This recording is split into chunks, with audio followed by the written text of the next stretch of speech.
The new martyr Theophilus, January 30th. A ship's captain, betrayed by his crew and sold into captivity, endures a year of pressure to renounce Christ before receiving the crown of martyrdom.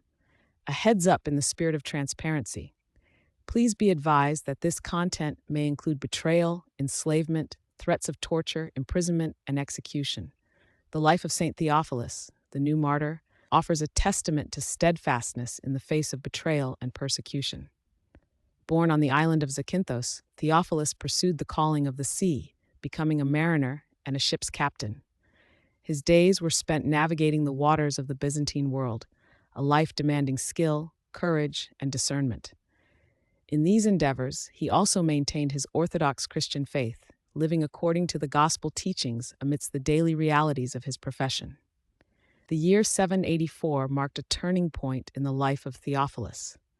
During a voyage, an act of profound treachery unfolded. His own crew, those he commanded, mutinied against him. Instead of delivering him to justice or releasing him, they sold him into captivity to the Hagarenes, a term often used in Byzantine accounts for Arabs or Muslims. This betrayal led to his enslavement and transport to the island of Chios, a place that would become the site of his final witness. Upon arrival in Chios, Theophilus found himself a prisoner. His captors recognized in him a man of faith and sought to compel him to abandon his Christian confession. For an entire year, he endured a relentless campaign designed to break his resolve. The Hagarenes employed various methods, ranging from subtle flattery and promises of worldly comfort to explicit threats of torture and physical suffering. They presented him with the choice: renounce Christ and embrace Islam, or face the consequences of his refusal. During this year of captivity, St. Theophilus stood firm. He did not waver in his allegiance to Jesus Christ. Each temptation, whether it appealed to the desire for freedom, the avoidance of pain, or the lure of earthly reward, was met with his unwavering confession of the Lord.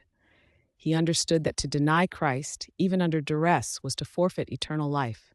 His fidelity became a silent sermon, a powerful witness to his captors and to any who observed his plight.